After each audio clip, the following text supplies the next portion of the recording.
সকালের শুরুটা যদি হয় পরিপাটিভাবে তাহলে কিন্তু সারাটা দিনই কিন্তু ভালো যায়।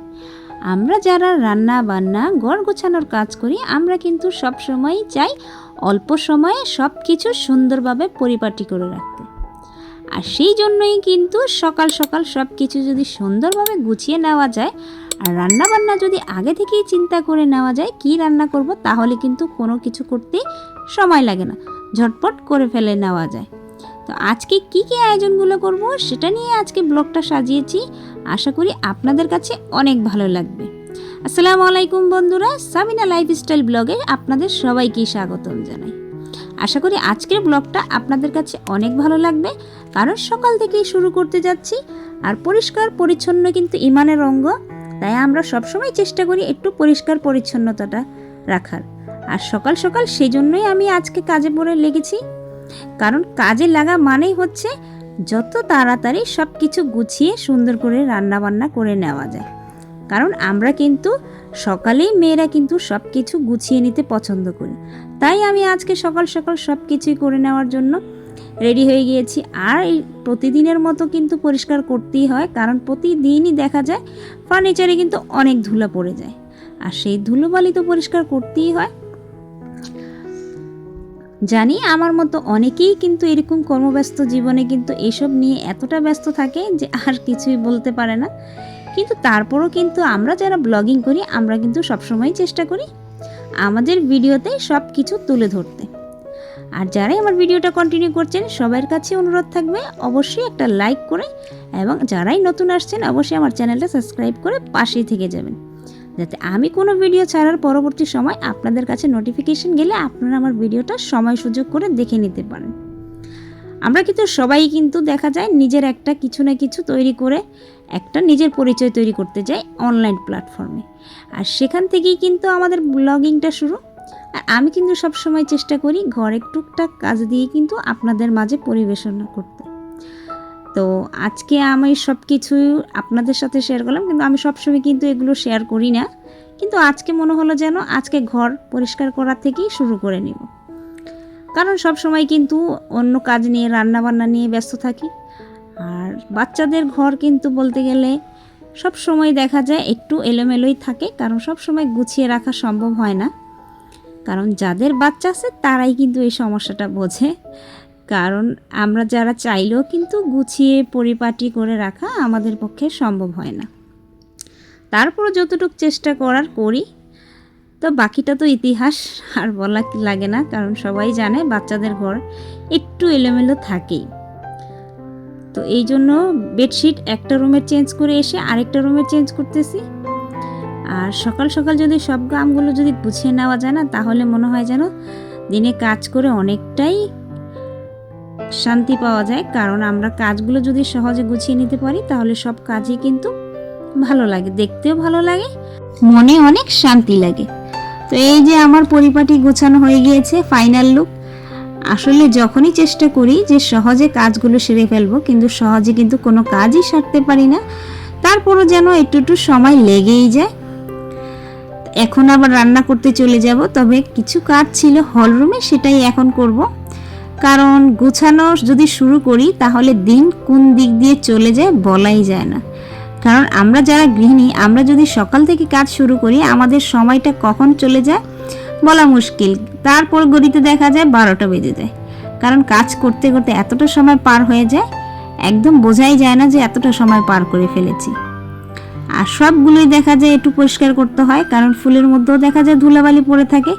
প্রতিদিন কোত্থেকে এত ময়লা আসে কে জানে, তারপরও পরিষ্কার করতে হয়। আর সব কিছু মাঝেই কিন্তু আপনাদের সাথেও সব কিছু আমি শেয়ার করি। তো আশা করি আপনাদের কাছেও আমার ভিডিওগুলো ভালো লাগে, কারণ অনেকেই দেখি আমার ভিডিওতে লাইক করেন, কমেন্ট করেন এবং আপনাদের মূল্যবান কথাগুলো আপনারা জানান, আমার সেটা কিন্তু অনেক ভালো লাগে। আর আজকে আমি একটা স্পেশাল ভাজি করব। স্পেশাল ভাজি বলতে হচ্ছে করলা দিয়ে গরুর মাংসর ভাজি। আমরা জানি আমরা অনেকে অনেক রকমভাবে খেয়েছি, কিন্তু আসলে আমরা যদি একটু ব্যতিক্রমভাবে কিছু রান্না করি সেটা কিন্তু খেতে খারাপ লাগে না। তবে আমি যখন এই ভাজিটা রান্না করছি সবাই অনেক পছন্দ করেছে, তাই আমি এই ভাজিটার রেসিপিটা আপনাদের সাথেও শেয়ার করলাম। আপনারা চাইলে রান্না করে নিতে পারেন। গরুর মাংসটা কুচি কুচি করে যদি এভাবে ভাজি করা যায় তাহলে কিন্তু বাচ্চারা করলাটা খেতে অনেক পছন্দ করে। কারণ করলা কিন্তু বাচ্চাদের খাওয়ানো যায় না, যদি তাদেরকে যদি একটু ইউনিকভাবে মজাদার করে একটু ভাজি তৈরি করে দেওয়া যায় তাহলে কিন্তু তারা খুবই পছন্দ করে, খেতে পছন্দ করে। তো এরপর যে আমি কাঁচামরিচ দিয়ে নিয়ে রান্না করে নিয়েছি। আসলে এরকম ভাজি যদি মাঝে মাঝে করা যায় বাচ্চারা কিন্তু অনেকটাই খুশি হয়ে যায়। এই পর্যায়ে আমি মাছ রান্না করে নিব।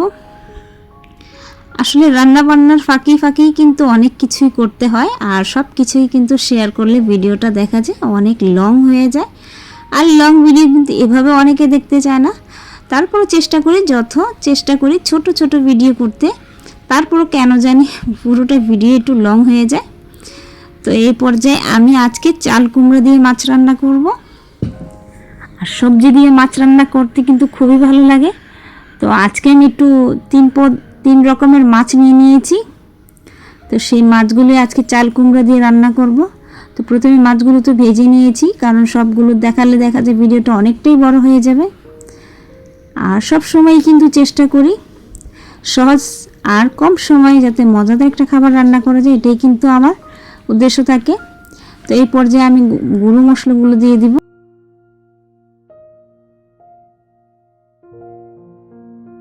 আজকে আমি জিরে গুঁড়োটা পরে দিব, কারণ আমি আজকে ভাজা জিরে গুঁড়োটা দিয়েই রান্না করব।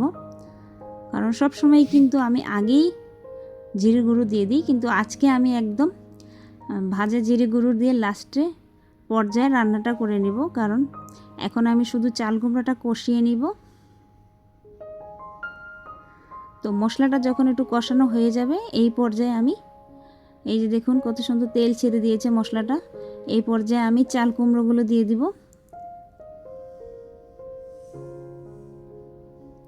আর চাল কুমড়োটা এতটা সুন্দর হয়েছিল, আসলে যখন কোনো ফ্রেশ সবজি কিনে নিয়ে আনা যায় তখন যদি খুবই টাটকা থাকে তখন কিন্তু সেই সবজিটা খেতে কিন্তু খুবই ভালো লাগে, আর রান্না করতে কিন্তু অনেক ভালো লাগে।